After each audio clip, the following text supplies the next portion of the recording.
I'm Shoair and you're watching Channel 7 News. First off, we'd like to congratulate the new royal couple, Meghan Markle and the very lucky Prince Harry. Tonight on 7 News, a convenience store owner fights off 3 armed robbers.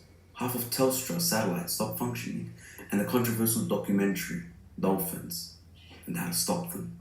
Starting off tonight, we're taking a trip back to 1960s America, where the Greensboro sit-ins took place. For unaware viewers, in early 20th century, America was segregating African Americans purely for the color of their skin. For example, they would have different water fountains, bathrooms, and restaurants. A sit-in was when African Americans sat down in a place that they were not allowed in. For example, if a person of color sits in the white section of a bus or a restaurant. The Greensboro sit-in was a civil rights movement that started on February 1st, 1960, when 4 young African American students staged a sit-in at a segregated Woolworths lunch counter in Greensboro, North Carolina, and refused to leave after being denied service. Police then arrived on the scene, but were unable to take action due to the lack of provocation. The boys did not move till the store closed and returned the next day with even more students. These acts were influenced by the non-violent protest techniques practiced by Mahatma Gandhi.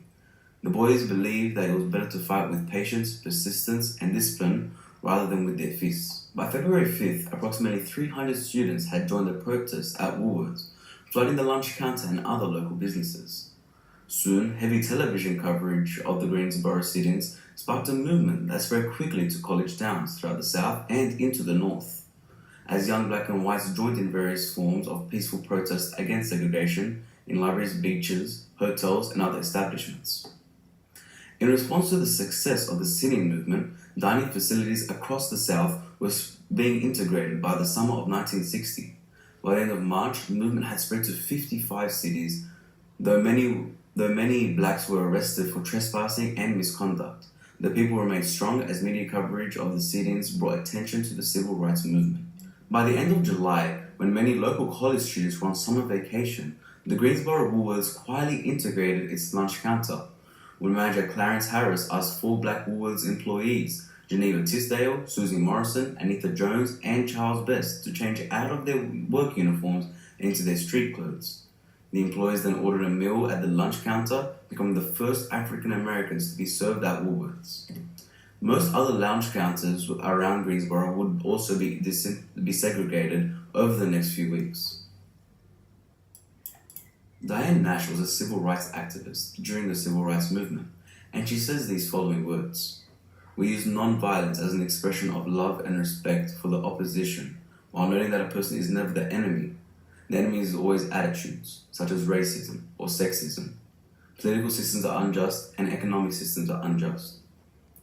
This source suggests that non-violent protesting was used to show racists who segregated African Americans love and respect, despite the horrific actions against the African Americans. Here is a short clip to help you understand what the African Americans were going through at the time. February 1st, 1960 is when it all happened.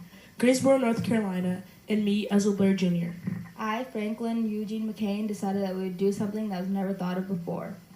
I remember going up to my mother and saying, "Mom, we're going to do something tomorrow that may change history, that might change the world." I was a college student at North Carolina Agricultural and Technical.